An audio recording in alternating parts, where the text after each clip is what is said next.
Tonight we're going to talk about Fraser's story, and this is one of our most requested stories. It's something that a lot of people like to listen to him speak on and give his perspective, because it's something that a lot of people deal with in one way or another, dealing with different personal issues or just different stressors in their life.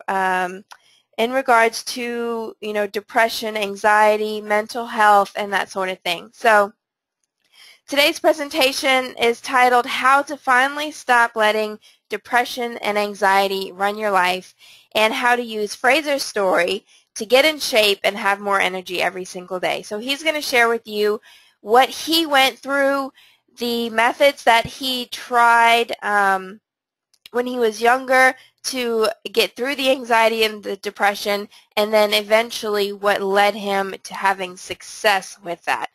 So without further ado, I'm going to welcome Fraser to the call, and we'll hear his story from him.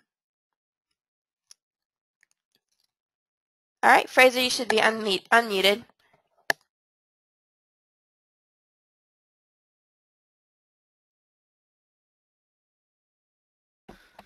Hey everyone, what's going on? Just type in and let me know if you can hear me. I just want to make sure that before I start, everyone can hear me loud and clear.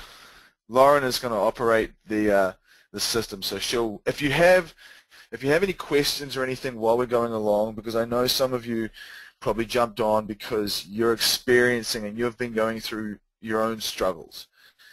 So we're going to keep things anonymous. I'm not going to say, so-and-so asked, blah, a question. We're just going to answer questions. So if you have anything come up that triggers a thought while I'm speaking, throw it in the question box, and Lauren can relay that to me, and I'll answer them as we go.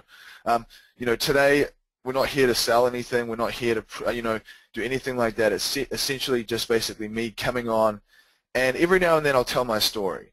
I've come from a very sort of peculiar background, you could say, and I sort of have an insight into life and life's challenges in a way that a lot of 29-year-old guys don't have.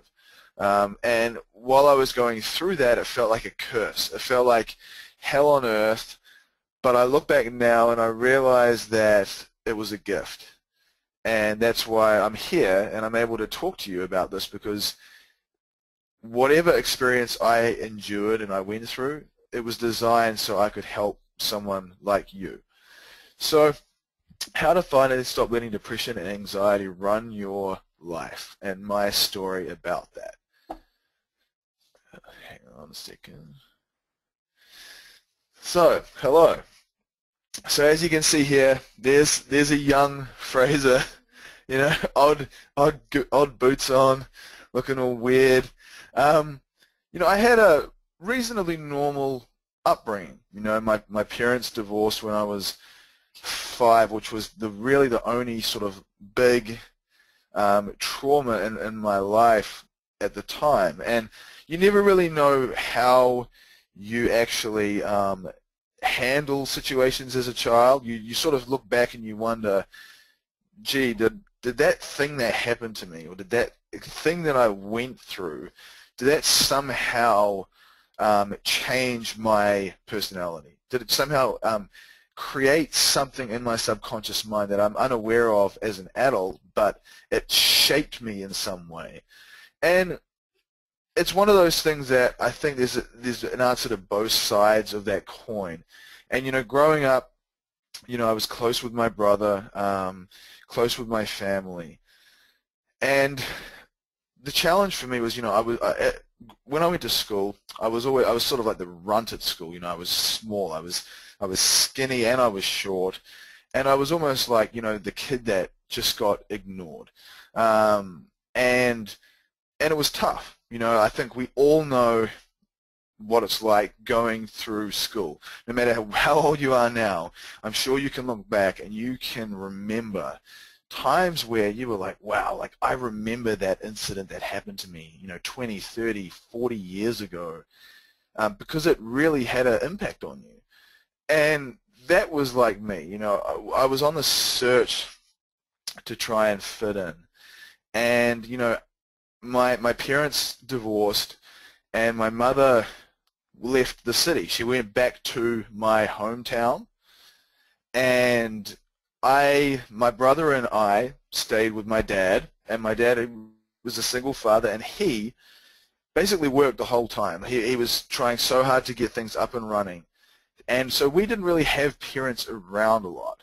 We didn't really have, people to guide us as much. And it's sort of, I felt that growing up. And, when I started going to school, I really felt out of place. I felt like I was trying to be someone that I wasn't. I felt like I had to fit into a role. And that goes on into adulthood for a lot of people. You feel like you're the certain way, you have this persona you have to front with, you have to turn up like that person, even if deep down you know that you're the complete opposite to that. And that's where I was at. I went to school, and I went to a really nice school. It was a higher end school, and I had, looking back now, I feel like I could have done everything in my power to make the most of that, but I didn't. I was overly concerned with what other people thought about me. I would often just duck off to the bathroom because I felt like I was getting anxiety attacks. I'd be in class and I'd feel my temperature rising. I would begin to sweat. I would feel like, what's going on here? Like, I don't feel like everyone else in the class looks freaking calm. Why am I starting to feel this way? And I would duck off to the bathroom, splash my face with water, stay in there for 5 minutes, and then go back. And I would do that periodically through the day. It was the only way I knew how to manage whatever was happening to me at the time. I didn't know what was going on. And I was probably about 13 or 14 at this stage. And it started to sort of manifest in other ways. Like I would be very closed off with my family. I just didn't really socialize very much with the people who cared about me, and I sort of cut them off. And that's where the story essentially begins. There's me on the left, looking kind of odd, and it's kind of a reflection of where I was at mentally, I think. I was lost. I really was lost, and I think there I was probably about 14 years old, and that's when stuff started to happen. That's when things started to go wrong. I noticed my sense of energy and my enthusiasm for life just started to slowly fade, and I would, at that young age, I met my first girlfriend, and she ended up leaving me, and I literally would cry every day in my room for months. For months, I would just cry. And my dad would send his friends in to talk to me, and they would have people around for dinner, and a family friend would come in to talk to me and try and give me some wisdom. These people were 20 or 30 years older than me, and they would try and give me wisdom. And at the time, I sort of felt like, how could you understand my pain? You don't know what I'm going through. And that was one of the biggest challenges, I think, for people who struggle with depression and mental illness and anxiety and anything else, is that they often feel like they're the only one going through this trauma, that no one else could ever understand how challenging their life is. And the longer you think that, the longer you stay in that broken pattern. When you start to think, hey, there's other people here who have been through a struggle and who have turned it around, and I'm not really listening to them.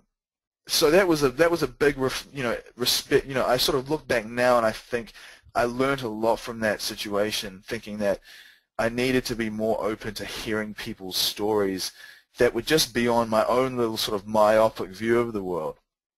And here you can see on the right a charity campaign that I ran. You can't get to this website anymore. It's been taken down. We took it down a long time ago. But I ran a mental health awareness campaign back in New Zealand, and we raised a bunch of money, and I did a challenge for it with some weightlifting, and it got a lot of recognition, you know, and I felt like I was doing something to contribute back to help people that were struggling.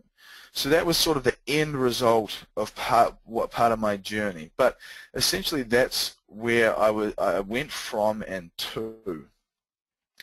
So here's me now and how it all began. So, you know, I'm trying to think, you know, it's very challenging to cover this type of stuff in an hour and a half, because you're essentially telling, you know, a 10-year block of your life, in which I could talk all day for.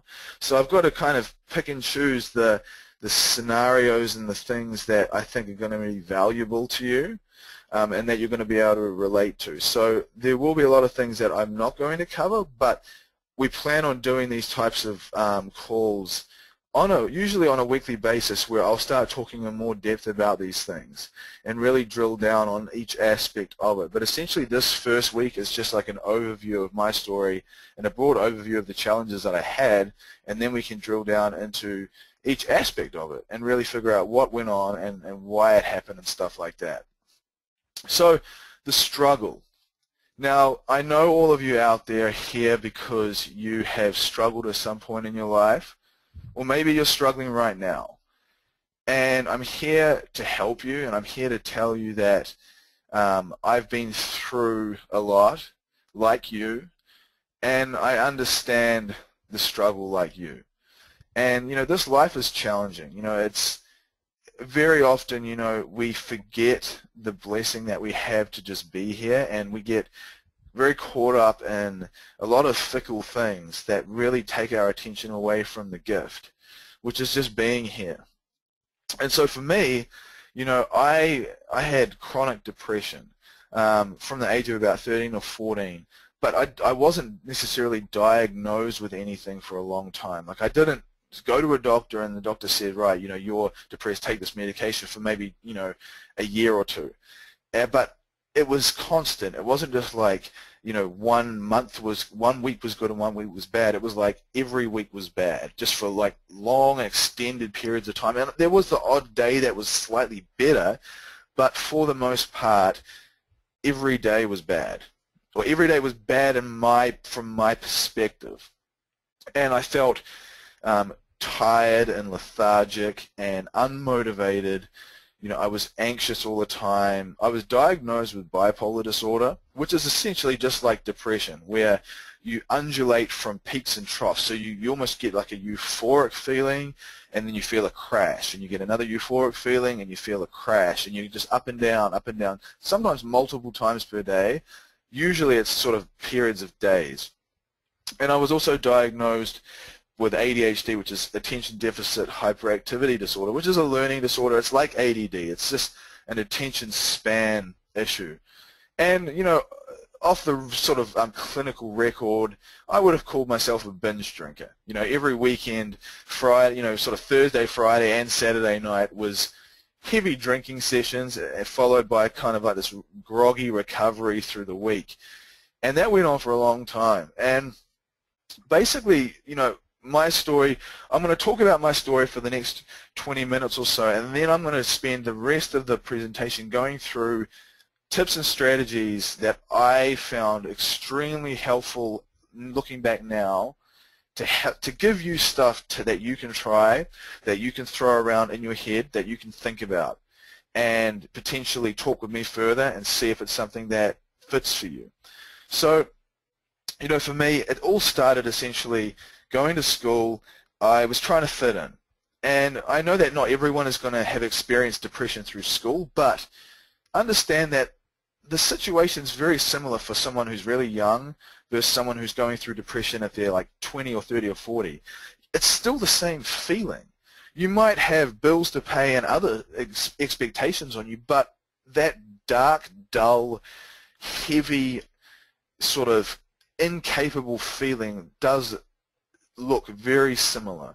And, you know, one of the first things I did, I remember when I was at school, and I was trying to fit in. You know, like I felt like everyone was watching me, everyone was judging me, and I wasn't really fitting in the way that I wanted to. You know, there's a pecking order in school, and it's like a pecking order in society. people judge each other on social stature and money and what type of car you drive and how you look, you know, all those things we think people judge us on. Some people do. Most people don't really care, but from our perspective, we feel like all the eyes are on us, like the spotlight is on us and everyone's upset, everyone's talking about us. And so like one of the things that I did was at a school dance, I got drunk. The most stupid goddamn thing I could have ever done. I piled back a whole huge bottle of dry gin. It was straight, just dry gin.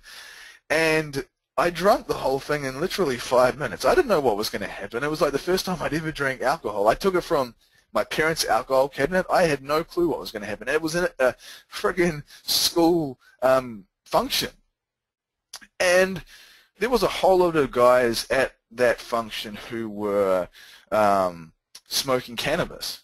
And I didn't do that, but I was drinking. And I got so drunk, I vomited in the bathroom at the school, and I passed out in the garden. And guess who found me? The school principal. He dragged my ass out of the garden. All I remember was like, where the hell did you find this? And I had puke all down the front of me, and it was just a mess. And I was so incoherent, I didn't know what was going on. Like, I was so drunk, it was just insane. But I knew that I was in deep shit. I knew that I just screwed up big time. Plus, you know, being depressed and anxious, doing that, I was like, I just 10x'd my anxiety right there. And I was just thankful I was so drunk, I just didn't care. But I got home, and I had this deep feeling of shame. You know, when I saw my dad, it was deep. Like, I really felt shameful for what I did. And cut a long story short, I ended up being suspended, but all the other guys at the school got expelled. So they basically got kicked out. And everyone thought that I said something. You know, I said something to the principal, and I have no recollection if I did or didn't, but I don't think I did. But they thought that I did. And because of that, I was ostracized in school. I went back the next year, and it was like hell on earth. You know, everyone was looking at me. Everyone was calling me names. I had people come into the school to try and beat me up. It was insane. Like, I've never experienced pressure like that in my life. There was times where I was like, this is too much. You know, I was close to a breaking point. I was like, maybe it would just be easier if I wasn't even here. And this is like, you know, this is like 14 or 15 years old, thinking, what's the point? If life is going to be this rough, why should I even endure this crap? Why should I just not give up right now and just end it all? And it's a hard thing to talk about for a lot of people, because when you're in a really dark place, those thoughts creep into your mind, and they're scary, because you're like, why on earth am I thinking this? You know, what has brought me to this place?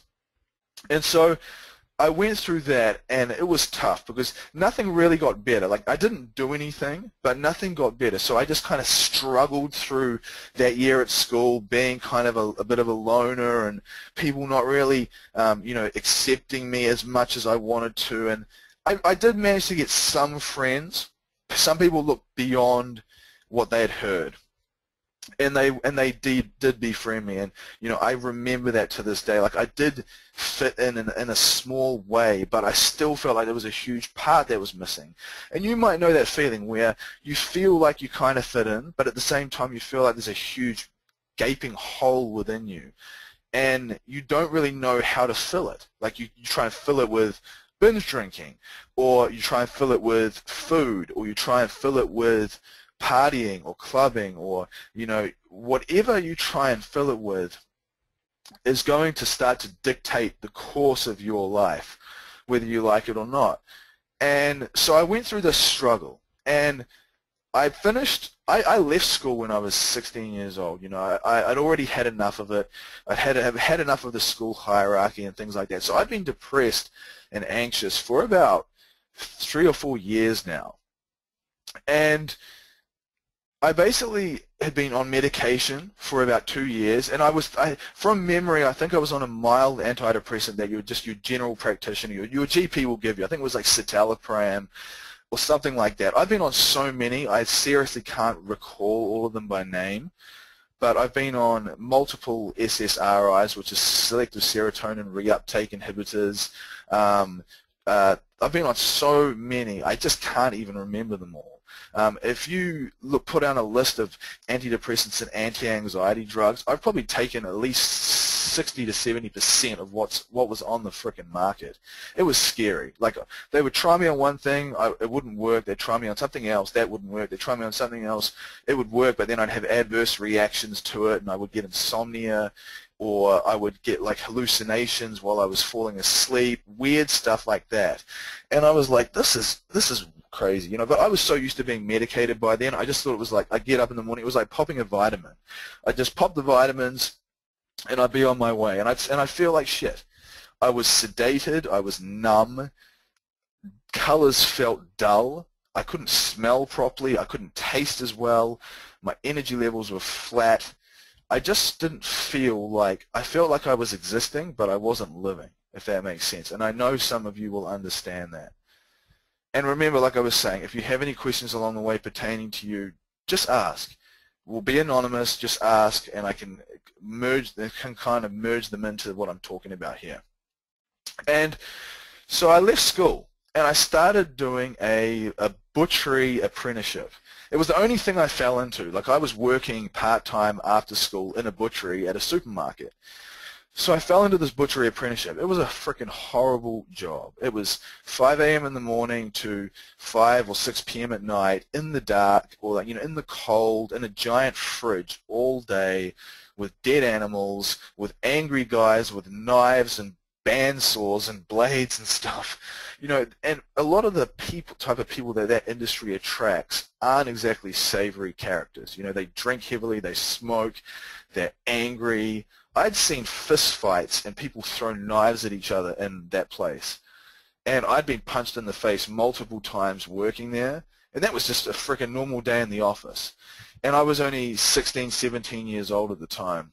And so that was rough, you know, like, this is what I'm talking about here, is all these little events compile on top of each other to really create like a horrible crescendo of mental illness, and that's what I'm building up to here. I'm just giving you some background on sort of where I went from.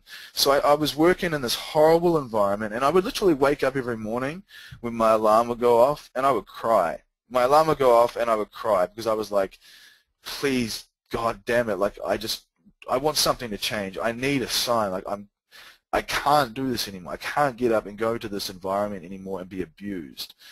And it was painful. Like, the depression was heavy by then.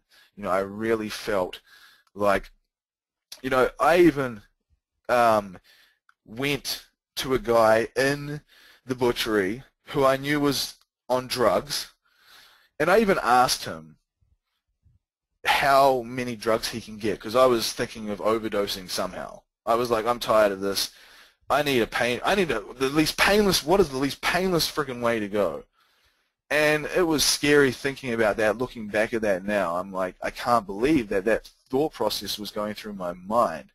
And I know that there's going to be a lot of you that haven't gone that far. You know, you haven't thought about that, but you're still in a dark place, and you're still not feeling like you're living, and you're not feeling like you are confident and you can go out and, without fear of anxiety, controlling what you do, and without fear of that heavy sense of depression numbing your senses. And so I was in this work environment, and I ended up leaving, and I went back to I went to university, to college, to study. And this is where things started to really get bad. Like, you know, the anxiety of getting the bus all the way in from where I lived, which is like an hour away from the college or university, all the way in. And the anxiety of being on that busy bus, over time, just started to manifest. What I found is that I started seeing a psychiatrist around this time as well. I was probably about 17 or 18. I was about 18 years old. I started seeing a psychiatrist, and I was binge drinking every weekend. And my diet was terrible, And after working with him for a while, he sort of started to think that I had a lot of bipolar tendencies. He wasn't sure if I had bipolar disorder, but he said that I exhibited a lot of the tendencies that people with bipolar disorder have. And I was also on Ritalin for ADHD, so I had a learning disability. I couldn't concentrate. My concentration was horrible. And so I was on an anti-anxiety medication. I think it was clonazepam, which is pretty heavy duty. I'd been on fluoxetine or Prozac before. I'd been on multiple different anti-anxiety drugs. I was taking lithium carbonate for bipolar disorder, so I was on like 4 different medications at once. And I wasn't, I wouldn't say that I felt sad. I had no feeling at all. I was like numb. It's like what they did is rather than me feeling sad, they just numbed me to the point where I felt nothing. I wouldn't cry, I wouldn't smile, I wouldn't laugh. My facial expression was so neutral, and everything felt numb. So I know that some of you are going to have been through that, and that's one of the things that I talk about here. And one of the darkest times that I had right before I had my revelation and I sort of started to turn things around was when I was about 20 years old.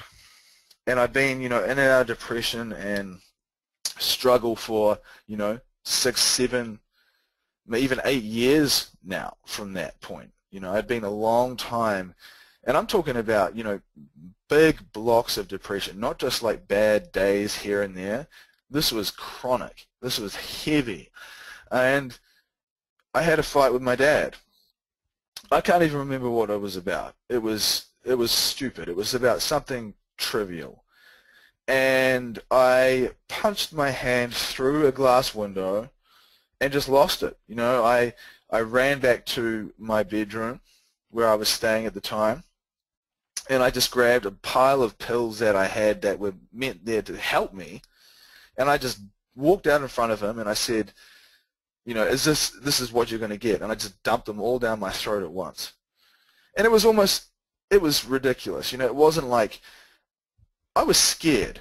I didn't know what was going to happen once I did that. I was like, part of me was scared, and part of me, it was almost like a show of defiance, but I felt like it wasn't happening. I felt like I was outside of my body, and that whatever was going on in me wasn't who I was, that I was like observing myself, this insane person who whatever I had become, it was insane, what I felt like. And I remember hugging my dog, and I was just crying, like I was just crying, and I was hugging her, and I felt guilty, this deep sense of guilt, looking at her, thinking, you're a goddamn coward. Why did you do this? And I was lucky that the medications that I was on, they have some chemical in them that if you take too many, they actually induce vomiting. So they probably understand that people who take medications of this nature potentially could do this. So they have a chemical in that will induce vomiting. So I started puking my guts out. And I was in the back, in a car park, backing up to the back of our house with my dog, and my dad rang the ambulance and the police. And the ambulance turns up, and they took me off to hospital, and I ended up being fine. Like, I was okay. I just did something really stupid.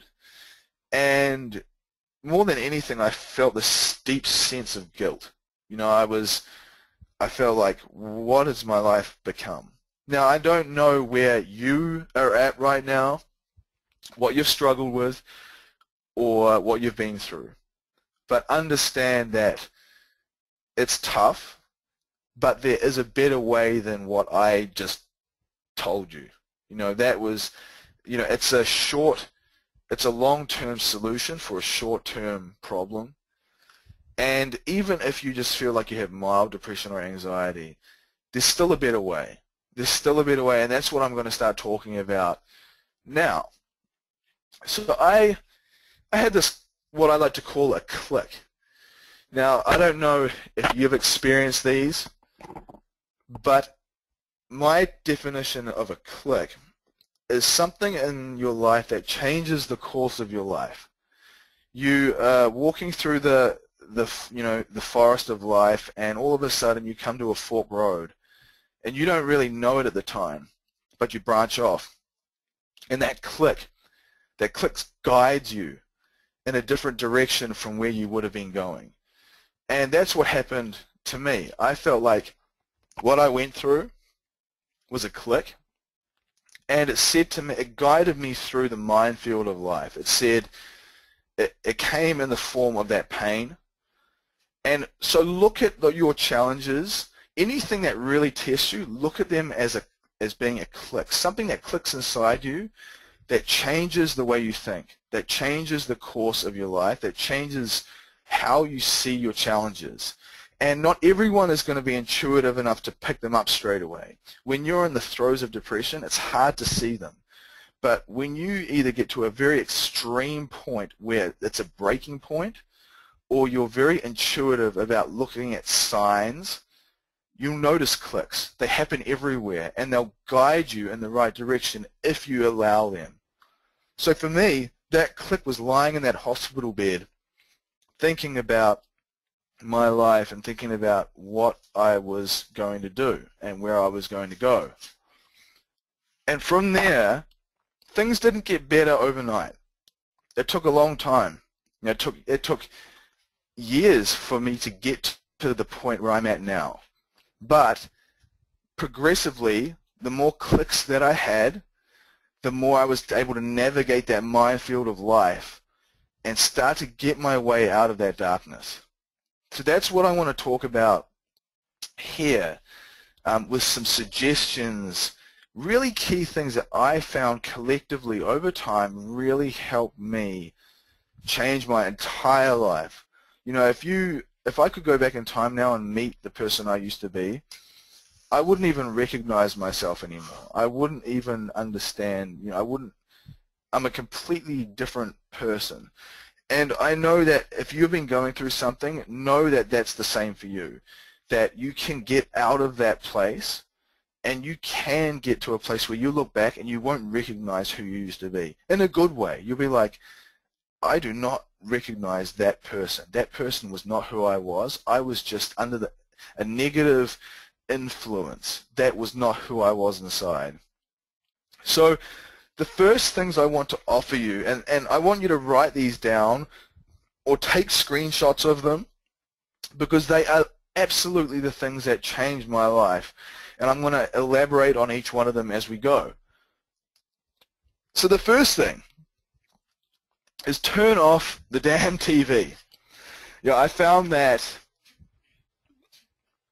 sitting there all day or getting home, turning on the TV, watching negative news media, watching gossipy, reality TV shows, and just mind-numbing stuff, which essentially is all television, really is.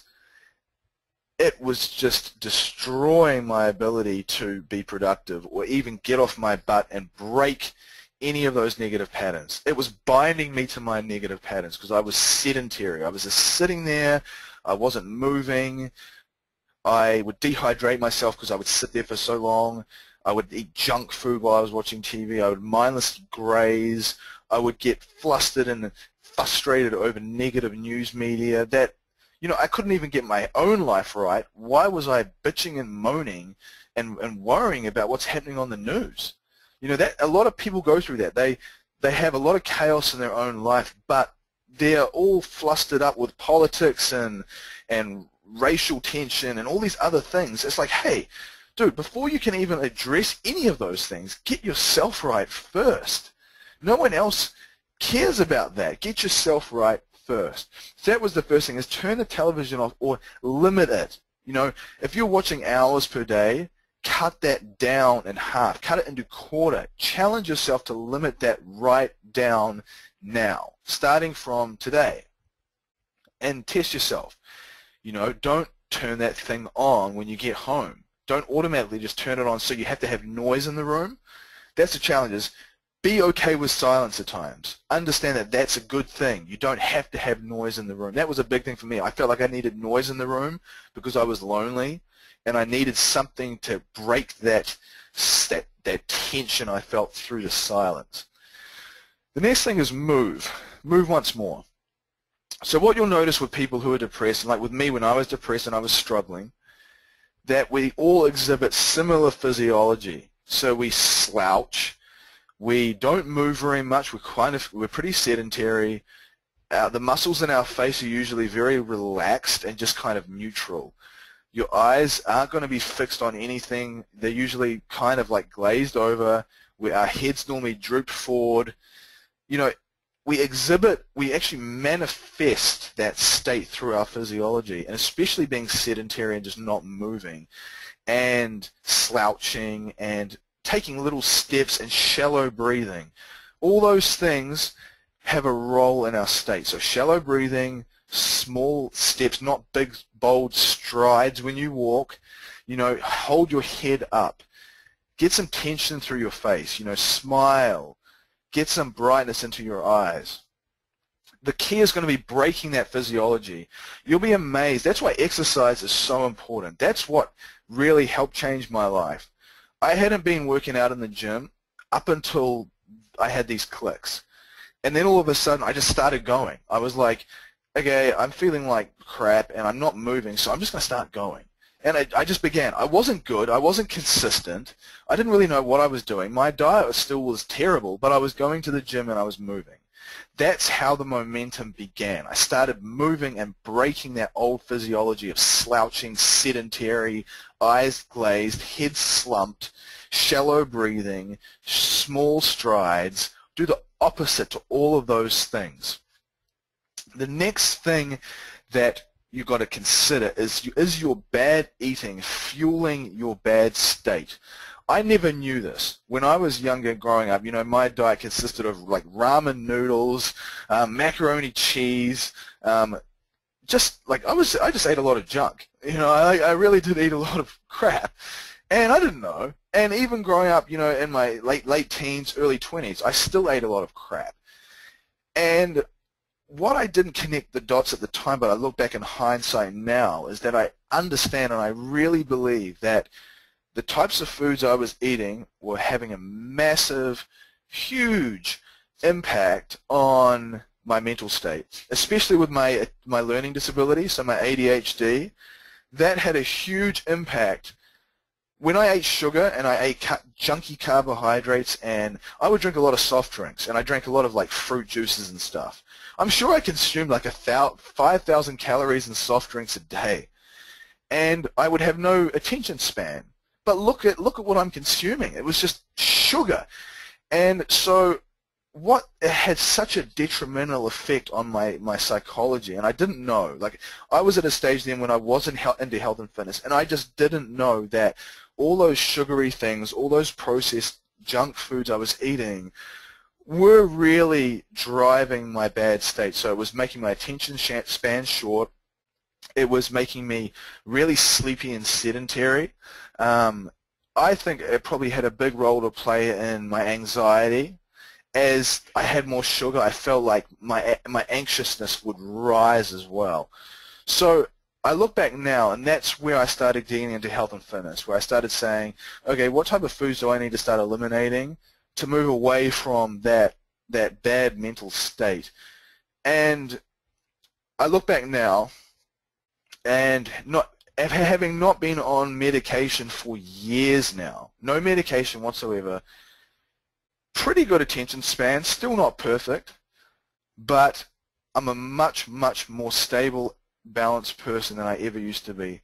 And I really do think a big part of that is the food that I eat and the way I exercise. Those two things are fundamental. So when you're struggling and you're in the dark and you're feeling depressed, the last thing you want to do is grab for the bag of chips and the soft drink, because all it's going to do is perpetuate that state.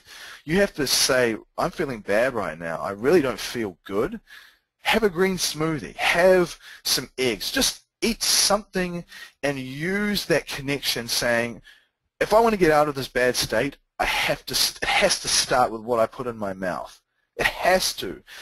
If you put something bad in your mouth, expect a bad state. If you put something good in your mouth, expect a good state. And it won't happen instantly, but it will happen. So start focusing on those things. The next thing is potentially, for me, was the alcohol and the medication I was on masking the cause of, was it masking the root of what was going on? So for you out there, struggling, if you're on medication, if you're not, or if you consume alcohol to help you relax, what is that masking? There's something that it is filling. You've got to ask yourself that question, and maybe you know the answer, or maybe you know part of the answer, but you're kind of blind to the whole magnitude of it. Maybe you're not realizing how detrimental it actually is in your life. And so for me, an example like of the alcohol and the medication was that I would, the Ritalin would pick me up. So the Ritalin would almost jack me up into like a sort of a manic state. And I used that to try and break my sedentary pattern. So I started developing these little hacks and techniques of using medication in almost like a negative way. So I would use certain medications to jack me up, and I would use other medications to bring me down. So I'd use the Ritalin to jack me up, to get me off the couch and moving. And then I would use the clonazepam, which is an anti-anxiety drug, to actually bring me down so I could sleep. And I would do that every day. And I was just popping them like vitamins. To me, that was just part of the deal. Like, get up, take the clonazepam, or take the Ritalin, go to university, be jacked up, get home, be still jacked up, crash when I take the clonazepam, and sleep, but not really sleep, just sedated. And if you're like that, I understand. And I'm going to give you a strategy that I use to break that. The next part is alcohol, and this is a huge one. I've often said to people, and I know this, some of you out there are going to think I'm crazy for saying this, but I don't really understand how alcohol is even legal. It would be utter chaos. World War III would break out if we made alcohol illegal, but I don't understand how something so damaging to society and ourselves is even legal. And, in a free world that we can do whatever we want, that's okay, but when you are self-destructing, that type of thing is and it's so easy to access, it's so damaging. And what I did was I would spend Thursday, Friday, Saturday, usually Friday and Saturday night, drinking my head off. So I would drink probably anywhere from 14 to 20 cans of bourbon. This stuff was like 8% alcohol. It was enough to get me tanked. And I would drink till 3 or 4 in the morning. And then I would wake up and I would be so hungover and I'd do it again. And it was just a way to just get out of the reality. And even if your drinking isn't to that excess, I never knew this when I was going through it, and I wish I had this hindsight going through, but that's why I can share this with you now. But alcohol is a depressant. So alcohol's initial effect on the body is it's going to jack you up. It's going to give you that sense of euphoria. It releases dopamine and serotonin in the brain, which helps you feel good. That's why you feel social, you feel alive. But what happens after that is it has a depressant effect on the neural pathways after the initial jack-up. That's why you usually wake up in the morning and you feel terrible. Or even if you don't feel terrible, you're not going to feel like you could if you were in an alcohol-free state. And I've seen alcohol control people's lives. We've helped people in our programs, and we've coached people who are chained to the bottle. Every weekend they drink and they start the cycle again, and they can't figure out what's going wrong in their life. And it's so plain to see for someone outside of their struggle, but for them, they don't realize how detrimental it is. And for me, that was the case. I was insane. There was times where I would drive. I would drive drunk, and it was like I had no care for myself or anyone else on the road. I was a coward, but I was lost. I was a good person deep down, and I knew that, but I was lost. And you're all the same. You're all good people deep down, but some of you may be lost. And it's about how do you find yourself again. One of the biggest things I did was reach out. So get a therapist, whether it be someone that you get through like some kind of a government support agency, if you have the money and you understand the importance of getting your mind right, cut the alcohol out of the food budget, cut the junk food out of the food budget, go without buying less clothes for one month, and spend that on a good therapist. Talk to someone. It's not about getting medicated. You can talk to a psychologist, and they're not going to legally be able to prescribe you medications, but they listen. You don't understand, and some of you will, the power of having someone hear your voice. Very often, we get so depressed and caught up in the challenges of life because we have no voice. We internalize everything. We don't tell our spouse, we don't tell our partner, we don't tell our kids, we don't tell our parents. We internalize everything. And because of that, everything starts to melt down inside. The power of a therapist means that whatever you tell them is between you, so you don't have to worry about people gossiping about you. You can let it all out. And that was massive for me. I went to a therapist for about 2 years, and I budgeted into the way that I lived, and it helped me immensely. The guy became almost like a friend to me, and every time I would go there, I felt a massive weight. It was like I would go into the therapy session feeling heavy. I felt like something was pushing me down that I couldn't see. And when I'd leave, my step was slightly lighter. I had more spring in my step. My eyes were glowing a bit more. That ability to let all that internal crap out was amazing. I honestly encourage you, search on Google, look for a government agency that does therapists. Look for therapists in your area. Ask someone. Reach out. Do not sit there in silence because it will eat you up. That's the huge thing that really helped me. And I went to him for a long time. And people would say to me, Fraser, why do you go to this therapist? You seem fine now. Why are you even going there anymore? And I said, it's like going to the gym. You might be in shape, but you continue to go to the gym because what happens if you stop going to the gym? You get out of shape. What happens if you stop going to talk to someone? Your state of mind starts to deteriorate again. It's exactly the same concept. So it's very important to understand that you need to invest in yourself when it comes to these types of things. Don't just look at buying stuff to fill the void. Look at investing in this for a better quality of life so you won't need to buy things. You will be the thing that satisfies your needs. The next thing is that's really important that we really emphasize with our clients and my friends and family and things like that is what you say, write, and think about to yourself will manifest in your life. And what I mean by that is the type of words you say verbally, the type of things you write down, the type of thoughts you have in your head, negative thoughts or positive, will manifest in a physical reality. And I know that sounds very spiritual and crazy, but what I noticed was that the more I obsessed about being negative or being depressed, the more I actually felt depressed. The more anxious, the more I focused on being anxious in my mind, thinking, oh my God, I'm getting anxious, oh my God, why am I getting anxious? I'm feeling so anxious right now. I would actually get more anxious in the physical world. And that's the important thing to remember is that very often when we are struggling and we are beaten down and we feel out, we have such a negative state of mind, and we may not even realize it. You may be saying things like, I can't do this, this is too hard, I wish I could change, one day I'll change, things like I wish this, I wish I could do that, one day. Be very aware of words like that because very often it's coming from a negative place and it's very disempowering, and all it does is reinforce those negative patterns into you. So what I do is I'm very conscious of that now. When I feel like I'm starting to think negatively, I verbally kick myself in the butt. I snap out of it. You have to be very aware of these things.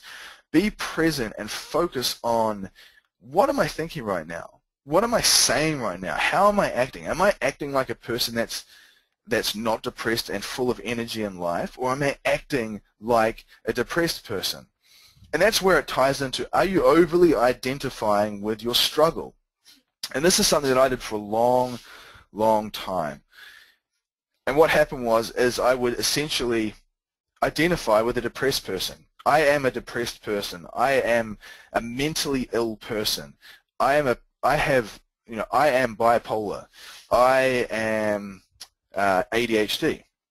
And all it did was reinforce those negative things into me. I look back now, and no one is inherently depressed or anxious. We choose to be those things by the state that we adopt. And I know that's going to sound hard for a lot of people to understand, like, I'm choosing to be depressed. Part of you chooses. There's a subconscious part that you're not aware of that goes to the safest, most familiar thing. And now I look back on my life, and I realized that I was identifying with that depressed person. I was almost giving myself a label. And now I look back, and I don't think any of those diagnoses on me were true. I choose them not to be true. I say, I was not bipolar. I am not depressed. I do not have ADHD. And I choose to think that way because I want to label myself in a positive way of my choosing. So be very careful. Don't say to yourself, I'm a depressed person, I'm a bipolar person, I'm always anxious. If you say I'm always anxious, I'm always feeling depressed, you're going to be more of those things. So start saying, okay, what I'm feeling right now is depression, but I'm not actually depression itself. I'm a beautiful human being who has the ability to break free, who has a story to tell. I'm so much more than anxiety. I'm so much more than depression. Those things are just things I'm going through, but they are not who I am. So remember that. It's not who you are. It's not part of your genetics. It is something that you're going through, and it's something that you can overcome as well. So it's very, very important to remember that when you're going through this struggle. So start somewhere. These are some of the things that I started doing when it came to cleaning out my life, clearing out some of the negative things and bringing more positive stuff in. Rid your social media of bad news. Now, I didn't have social media while I was going through this struggle, but I know now that social media and mainstream media and TV and any form of like media that you're being exposed to that you can't regulate, it's going to have bad news. Eliminate that bad news. I know some people love to know what's going on in the news. They want to see beheadings and all this other weird, gory, horrible, nightmarish stuff that humanity does to each other. Detach yourself from that crap. That was one of the biggest things that helped me, was stepping away from the bad news. The more you fester over the debates of politics and gossip, it starts to consume you, and you feel like you're losing your humanity to something that isn't you. So go through your social media, delete and remove any sites that is going on your news feed that's junk or bad news or negative or horrific or gruesome. Delete anyone from your Facebook that's bitching and moaning, or at least unfollow them so you don't have to see their negative state, or send them to this webinar, even better, so we can help them. But remove bad news from your life first. The next thing is get sunlight, fresh air, and sleep. These things sound so basic. Often when we're depressed, we just stay inside and we don't move. We need vitamin D through sunlight. Vitamin D has been shown to really help with combating depression and a depressive state. So get out in the sun, move around in the environment. It's one thing that I never used to do when I was depressed. I would stay in my room, all my curtains were shut, I had my light on, my door was closed, and I was just in that room. And it was like I was manifesting that state. Do the opposite to exactly what I was doing. Get outside, lay on the grass, get some fresh air, and focus on sleep. 1 hour before you go to bed, cut all social media and digital stuff. So just read a book or just lay there and then go to sleep. What you'll find is that when you're not jacked up on dopamine and serotonin from being on social media and watching television right before you go to bed, your sleeping is going to be much, much better. If you jump straight off the Twitter or Facebook on your phone and then you try and get to sleep, you're going to be up and down all night. And that Bad sleep is going to put you in a tired state. That tired state is going to perpetuate your sense of feeling depressed, and the cycle is going to continue. So focus on getting to bed early and cutting the digital use an hour before bed. Develop goals and dreams no matter how small. One of the things that I found when I was depressed and struggling was that I think all people who struggle feel like they lack purpose. They don't have a greater sense of purpose in their life. Maybe they're paying the bills and you have kids or you have pets and you have a degree of purpose, but you don't really feel like you're fulfilling your true purpose. You feel like you have it, deep down you feel like you have a calling, but you're just not fulfilling that. Or you maybe don't even know what your purpose is, and because of that you feel lost. And very often when I talk with people who are depressed and struggling, I sense a lack of purpose in them. And I know that's true because I lacked purpose in a huge way going through my struggle over 10 years. I didn't have any goals or dreams beyond the weekend. It was my goal to get to the weekend, drink, and then do repeat. And I didn't have any business goals or any dreams to help anyone or any big things that I wanted to achieve. If you don't know where to begin, start small. If it means I'm going to start working out, I'm going to start moving, or I'm going to throw some of that junk food out, just so I can start to get in a healthier state so my mind clears and I can figure out my purpose again. See, this struggle that I went through, it was painful, but look at the purpose that I'm providing you right now. Look at the pain you've gone through. There's purpose in that pain. There's something in there that can help someone. There is a silver lining in that struggle that you've gone through, and you can take that and you can make it something meaningful. So remember that no matter where you're at, you have purpose. We all have purpose. You are all beautiful people, and you all have so much purpose within you. You just need to start to bring that to light, and it starts with all the things that I said above. Another thing is medication. This is a big one, and this is one that I don't want to, first and foremost, I'm going to say that, I'm not a medical expert, I'm not a doctor, I'm not going to say everyone get off their medication and have epic withdrawals and then go crazy. I'm going to tell you what I did, and I'm going to tell you to communicate with your doctor and let them know if it's something you want to do, because this was one of the biggest steps for me in changing my life. Getting off all that medication and shit that I was on and getting into a place where, wow, years later, medication-free, on nothing. And it begins with looking at the things that I said first, getting yourself into a stable state first. Don't try and get off medication while you feel like you're in a vulnerable state, while your diet's bad and you're sedentary. First start focusing on the diet a little bit, focusing on drinking a lot of water, focusing on getting some sunlight, move a little bit more, even if it's just walking, and then start focusing on the medication. And what I did was I wanted to get off medication. I didn't want to be shackled to pills. They were numbing me. I knew it. And I didn't know it before, but I started to get a sense that all the medication was doing in the long term was numbing me. It was preventing me from actually breaking free. It was sedating the pain in me. So what I did was I said, okay, what's the most fundamental medication, and what are the other ones that are less fundamental? So the medication I was on for depression and anxiety, I started to, and I consulted my psychiatrist. I told him what I was going to do, and he kind of worked with me on this as well. But I started to taper the dose down, and I didn't do it just like boom, like from 2 pills to 1 pill in 1 week. I tapered it very slowly, so I might do 100% of the dose over, I might do 90 or 85% of the dose over 2 weeks. I would then do 70% of the dose over another 2 weeks, then 50 to 60% of the dose over another 2 weeks, 40% of the dose over another 2 weeks. Can you see what I'm saying here? So over a period of about 10 to 12, 14 weeks, I slowly tapered off the medications. And the last one that I tapered off was the lithium carbonate for bipolar.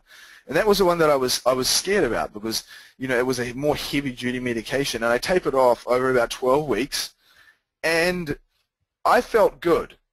I feel like I didn't rush it. A lot of people just are eager to get off, and they just cut it too quick, and what happens is your brain's just not ready. The artificial neurotransmitters that are being produced by these chemicals stop, and your brain doesn't produce anything, and you crash and burn. And I've seen it happen to people before. So I definitely advise you to never do that. Never just go stop cold turkey. And if a doctor has ever advised you to do that, get a new doctor, period. But start tapering. Because people might say to me, but what's the point? You know, like, why is medication so bad? And it's down to personal preference. You know, for me, I didn't want to be popping pills every day. I didn't want to be numb. And from further research, what I understand now is that chronic use of antidepressants like SSRIs actually suppress testosterone in men. So very often men, so you might have a low libido, you might feel lethargic, you don't sleep well, you don't burn fat very well, things like that. A chronic use of antidepressants may result in low testosterone, and that may be part of the reason why you're feeling bad. And I've done some extensive research on this because I had blood work done and it came back with me all off. And I realized that my chronic use over years and years of using medication changed the chemistry in my body permanently. I hadn't been on medication for years and the results were still off. So what it lets me know is that I had long-term adverse effects from using these medications. I'm not going to say that everyone's going to have that, but you have to understand that you're putting something into your body and you may not be aware that it's having detrimental effects on you. So I strongly encourage anyone who feels strong enough or anyone who knows that there is a better way to talk to your doctor and ask them about tapering off medication. You know, challenge yourself. You don't want to be shackled to those things. I didn't want to be shackled to those things. It means that you will have more energy, you will see colors brighter, you will smell things more clearly, taste things better. It changes your world. You don't feel so numb and desensitized. So understand that a tapering approach is a good way to do it, but be patient. The next thing is laugh, smile, and animals. Well, let me go back. So laugh, smile, and animals. These are just basic things, you know. It's like very often when we're depressed, we watch morbid movies and we don't, you know, watch some comedies, watch Animal Planet, watch some fun stuff. You know, if you have an animal, spend time with that animal, play with them, walk them, you know, bond with them. Or if you don't have an animal, get one. I mean, they are such a beautiful responsibility, but my dog back in New Zealand changed my life. Like, she's a blessed soul, and I can't tell you enough how much that animal changed my life and healed me. It is amazing the power that animals have on a depressed human, and it was absolutely unreal. So laugh, smile at animals. It's so important. You know, surround yourself with people who are going to prick you up and make you laugh. You know, the key is to just begin. And hang in there, guys. If you have any questions, throw them up. I want to get through all of this, and I want you to all stay here because this stuff is important. You know, it's more important than jumping off to go watch TV, or it's more important to jump off and go watch social media and stuff like that. This stuff is about your life, and it's going to add to the quality of your life. So one of the things that I did that really helped me was learn more, read more. You know, very often when we are down and out, we don't consume anything, or the only thing we consume is negative thoughts. So I use a website called www.audible.com, and I download audiobooks because I don't particularly like reading physical books. I don't like turning pages. I find that, you know, for me it's just not something I enjoy, but I like listening to an audiobook. So I found that people like Brendan Burchard, Harv Eker, Wayne Dyer, Stephen Covey, Tony Robbins, Eckhart Tolle, and John C. Maxwell, amazing audiobooks, amazing stories, amazing messages, and I felt like it helped inspire me from a negative mindset into an optimistic, I can take on anything state of mind. I encourage you to invest in those things. You know, if you're walking, if you're driving on the car, going to work, if you are laying in bed at night, listen to something like that. I've listened to hundreds of them now, and absorbing that content has helped take my mind off the negative things that we think about in life. When you have something positive in your ears, you feel in a good state. It empowers you. So focus on that. You know, that's the huge thing. The next thing is build a routine but push the boundaries. It's very important, you know, with people who are struggling, like, you know, like all of us, to have a routine. Build a routine where, you know, you get up in the morning, you go to the gym every day. You have your shake for breakfast, you check the mail, you have your shower, you know, feed the dog. Have a routine, because the routine helps give you some purpose. That's the first step, is to build a routine that's positive first. Not a routine of sitting on the couch. Build a routine that's going to test you to begin with and stick to it. And the next thing is push the boundaries, because what happens is when we adopt a routine, very often we stay in that routine for so long that we get overly used to it and we stop growing. We just basically, you know, a lot of people who are depressed or have anxiety or have struggled almost become like hermits. We just stay at home, we have our little routine at home, but we never go out and meet anyone, we don't talk to anyone, we live in our little bubbles. It's very important to every now and then go out, go have dinner with a friend, go meet someone, go out for a little bit, even if it's just for a few hours. Push those boundaries, and it will test you, but you'll feel euphoric and happy that you did. One of the things that I found is that I don't do well when I'm out for long periods, and I've noticed this with the depression and the anxiety, is that I don't do well when I'm out for long periods of time through the day. Like if I'm out all day with people, my anxiety used to go up. And even now, I still feel it a little bit at times, but not much. But it used to go up in a big way. So what I did was, I still went out, but I just broke it into manageable things. I would go out for like 2 or 3 hours at a time, and then go home and rest. Challenge yourself like that. You don't have to take on the mountain to begin with, but go out little bits at a time. Go home. You don't have to spend hours doing the things that scare you. Do them a little bit first until you grow and learn to love them. Filling old voids with new stuff. You know, it's important to recognize that with all of us, when we go through this struggle, we have addictions to bad things. So we're addicted to junk food, we're addicted to television, we're addicted to sitting on our butt, we're addicted to alcohol. And we may not like to admit it, but we all are, and I was too. And often when you eliminate those things from your life, if you don't fill them with something, with a new addiction, you'll relapse back into your old addiction. So what I did was I took out alcohol and partying, and I went to the gym instead. And I took out junk food and I replaced it with moderately healthy food. Not like super healthy, but moderately healthy. I took out all the negative things in my life that were detrimental, and I replaced them with a new habit. And over time, those new habits became positive addictions. So I was still addicted to something, but I'm addicted to something that's not going to be damaging to my life. And that was a fundamental thing that you need in order to get the old things out of your life. You need to have something new. That's why people who smoke or drink struggle to quit, because they don't know what to bring in that's new. They sit at home and they feel left out. They feel like they're missing out on a social event. So it's about how can you surround yourself with people who don't need that. You know, what type of people are in your life? Are they people who are going out partying and drinking, or, you know, this stuff? Or are they people who want to spend a quiet night and talk about goals and dreams and help you build a business and help you get your mind right and go to the gym with you and go and have a picnic in the park with you and your family and stuff like that? Start looking at the type of people you're around. It's a huge thing as well. And like I talked about, look into your diet. Is it fueling your illness? That's what I mentioned before.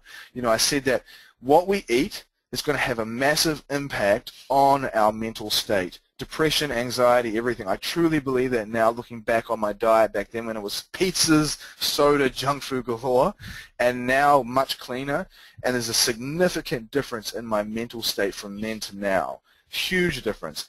Think about it. You're putting chemicals in your body. They're going to have a reaction in your body in many different ways.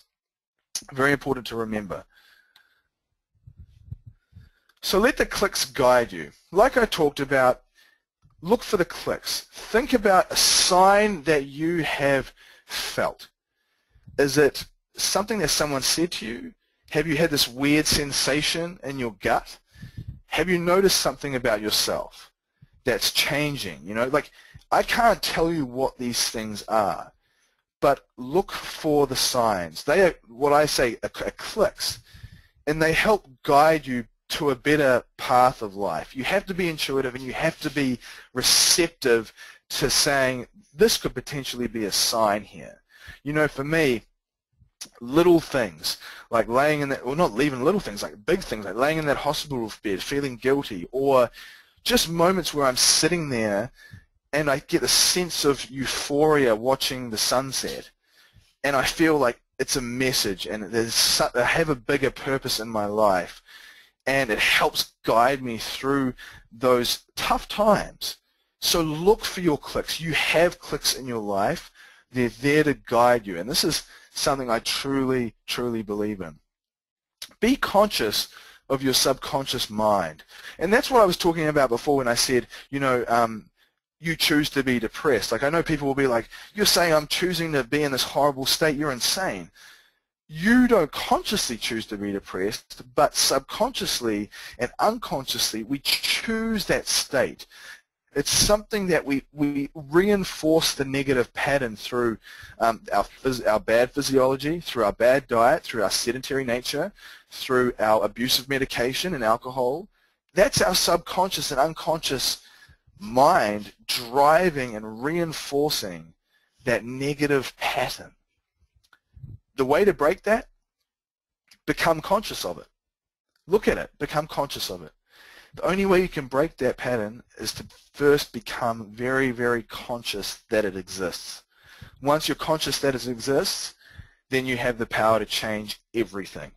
It's like an alcoholic who's in denial about being an alcoholic. Until they awaken from that unconscious state, they will never change their life. Become conscious and it will change everything. So here's a summary of what I want you to take home. And I want you to write this down or take a screenshot of this stuff. Or talk about it with me further in email, or post a question if you have one. But steps and tips, part one. So food and water. Focus on whole foods. A paleo-ish style diet is always good, but whole foods in general. You know, that's a fundamental thing. If it's processed and you're feeling like crap, avoid it, because it's going to make you feel worse. Really work on that. You know, you owe it to yourself. That's fundamental. And water. You know, stay very hydrated. Often when we dehydrate, we get cravings and we feel, you know, tired and lethargic, and we get headaches and things like that. So don't drink lots of soda and alcohol and juice. Really, really super hydrate on water. Sleep is fundamental. Like I was saying, 6 to 8 hours per night, and cut the use of digital media an hour before bed. Give your brain a chance to wind down first, otherwise you'll be up and down all night. You'll be waking up and down all night. So a social media and TV diet. Cut the TV out of your life until you get better, and even then, just eliminate it. We don't even have our TV set up in our house. If we want to go watch football or something, we go to a family friend's house. We don't even watch it here, because it's time consuming and it really does keep you sedentary.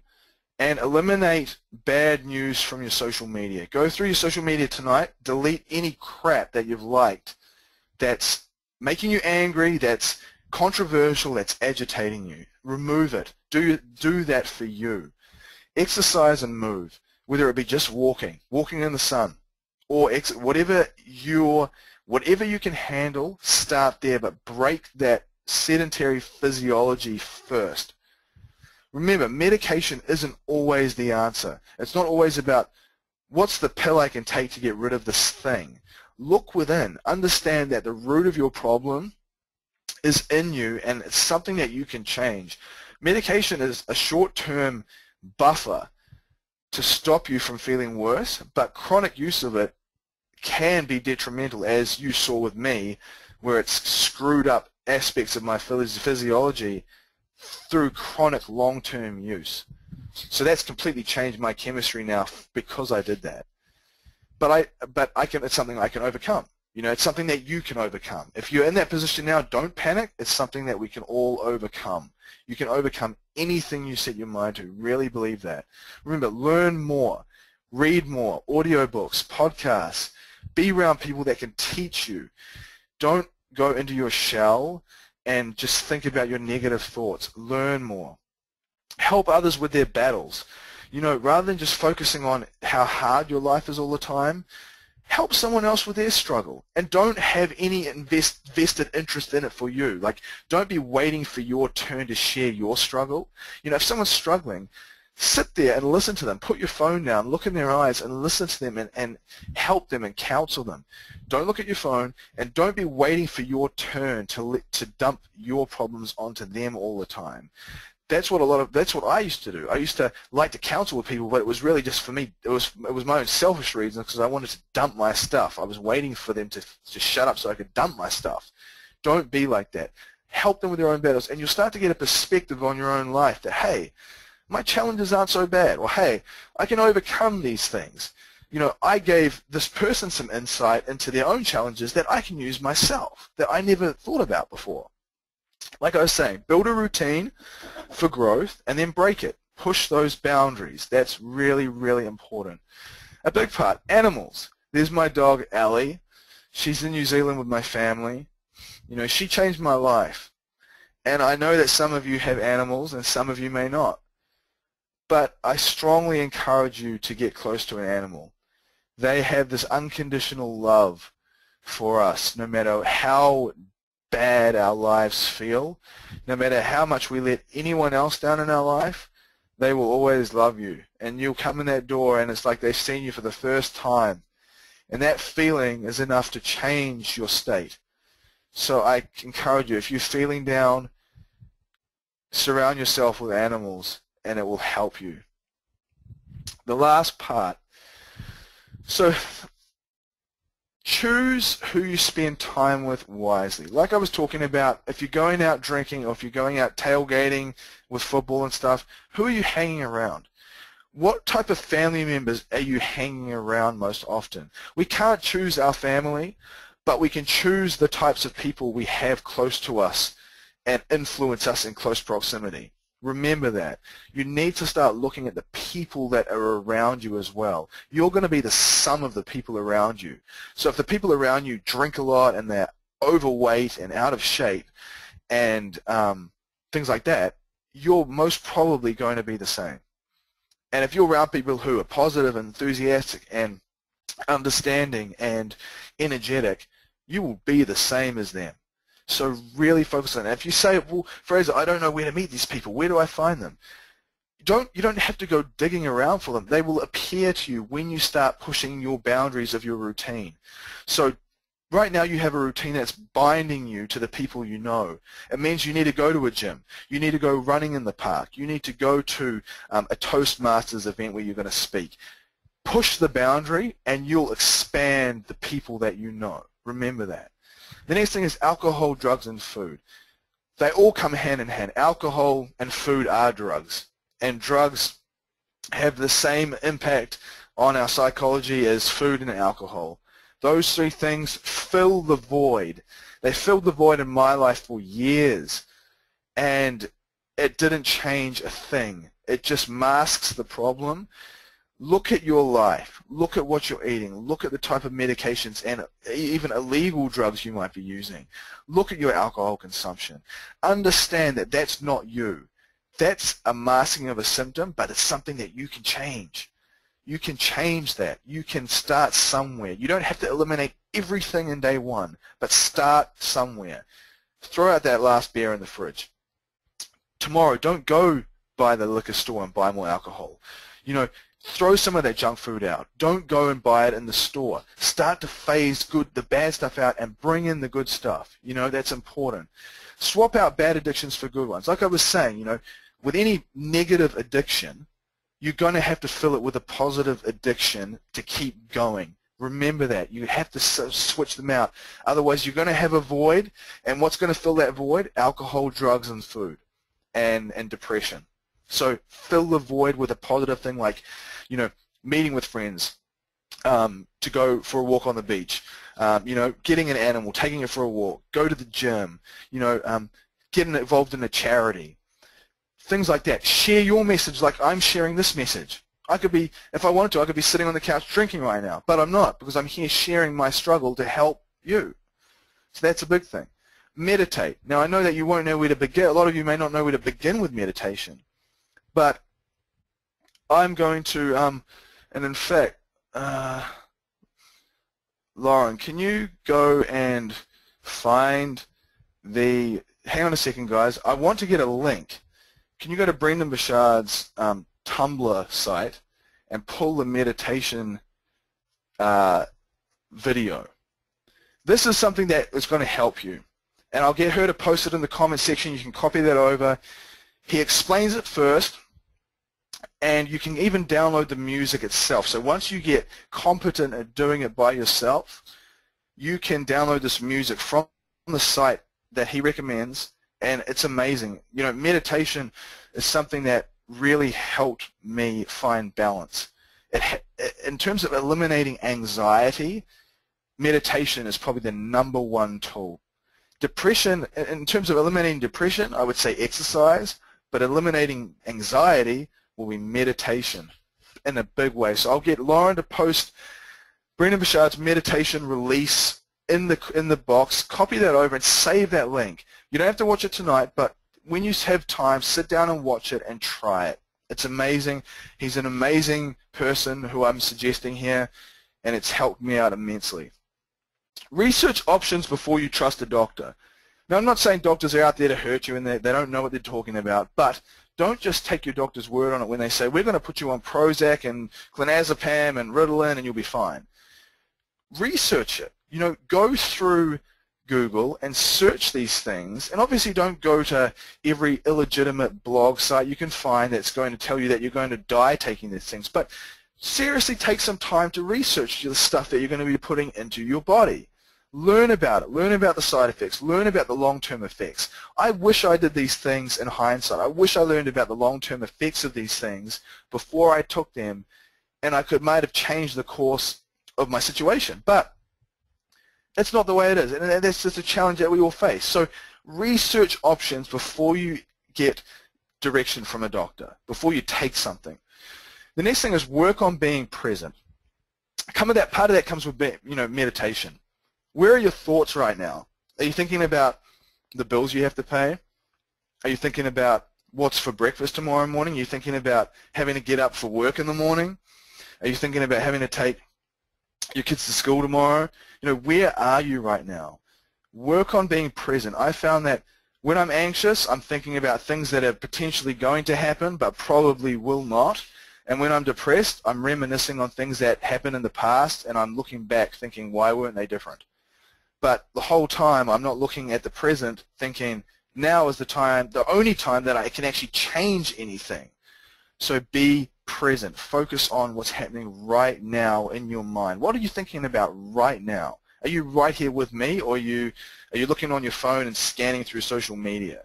You know, looking at stuff, getting your kick. And that's what you need to focus on, is being very, very present. Choose 3 power words and set them to your phone as an alarm. This is something that I did a while ago, and I just got reminded to do this recently, and Lauren does it. Choose 3 words. And I know this sounds weird, but choose 3 words that move you, that empower you. They could be like confident, bold, strong, you know, loyal, energetic, excited. Something that is going to, the 3 type of words that you want to be, the type of person that you know you can be. What would those 3 words in summary of that type of person be? Would you be bold? Would you be confident? Would you be loyal? Would you be strong? Would you be a leader?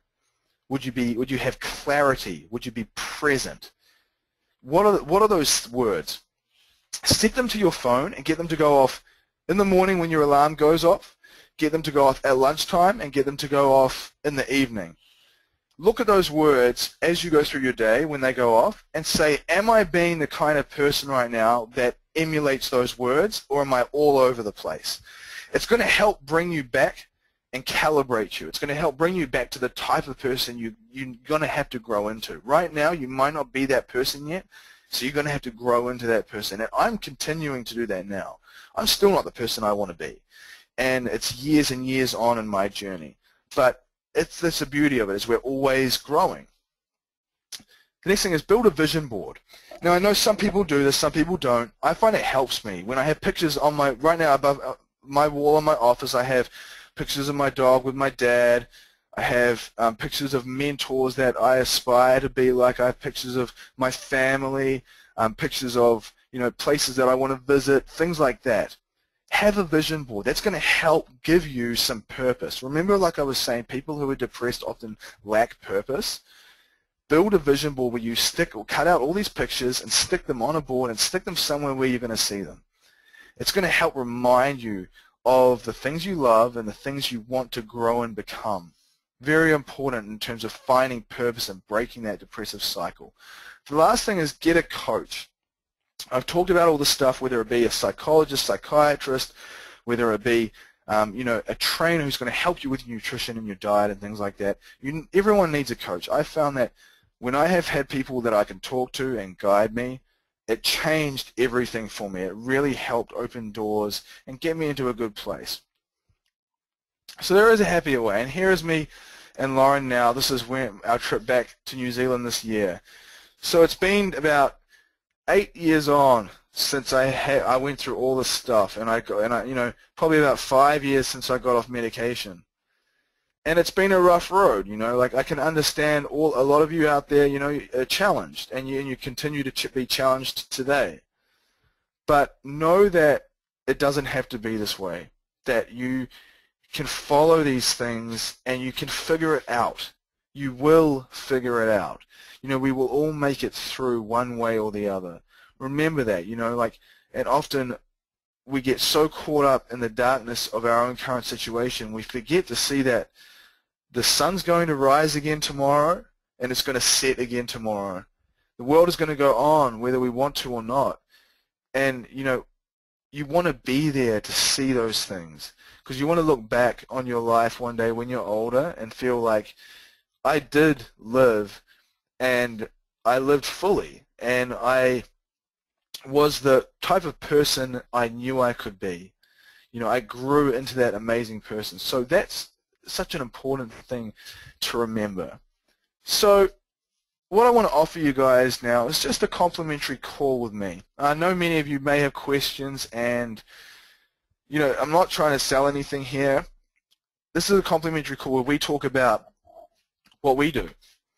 And it's psychological advice. I can give you advice on medication, but obviously, consult your doctor. I can talk about mindset strategies with you, stuff that I've used. Maybe your hormones, like mine, are out, and it was resulting in you feeling lousy. Very often when our hormonal balance isn't good, that has a psychological effect on our body. Someone to listen, and a tweak of the diet. Sometimes that's all it takes, is a tweak of the diet, how to move more, and stuff like that. So, Lauren, do you want to copy that link into the chat box for them? This is completely complimentary, 30-minute conversation with myself sometime this week. And it's my way of reaching out further to you to say, look, I understand the struggle. And, it's on us to share that message with people and help them. So copy that. It's http://www.fafriend.com. And that's just ignore what's on the page. It's going to take you through a link, and it's going to take you to my Time Trade account.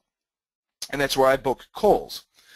So you can go in there and you can book a call. If you feel like, hey, there's something I need to ask him, or I didn't want to ask on the main webinar because I didn't want him to speak it out loud, or hey, I want to learn about more in more depth about how he did this with his eating and balancing his hormones and how he moved more and how he turned all this around from being a disaster to where I'm at now. I want to learn more about that. I want to, I want to go through that system. So that's what we do. We essentially teach that system, and that's what I'm offering you here right now. So all in all, this is basically the end here. So I hope everyone's got that link. I encourage you to jump on. It's completely no obligations, nothing. You talk with me, and we talk about strategy. We talk about what type of direction you could take. So thank you. All I can say is thank you. Pretty much all of you stayed on the whole time, and I've been talking for over an hour and a half now. So I hope this has helped. And what we're going to do is probably every week, we're still going to just figure it out, but every week we're going to have a presentation like this. But I'm going to start to delve into specific things about what I covered tonight. Tonight was just very broad overview. I had to kind of go through a big chunk of my life. But I'll delve into more specific things like anxiety or depression or bipolar or, how eating affects our mental state, how physiology affects our mental state, medication, things like that. So I'll start talking about that stuff. So we'll post links up for that so you can re-enroll for those things. But look, thank you for jumping on, and I hope this helped. Post a status on Facebook, before you go to bed, post a status. If this helped you, post a status, share it. Send me a comment, give me a post on my wall. Let me know that it helped you. When I can see that it's helping people, it gives me more purpose to want to promote my story and my challenges. So thank you very much for jumping on. Have a good night, everyone, and use this. Use these things that I said. Start small. Even if it's one thing, start there. Thank you, and have a good night.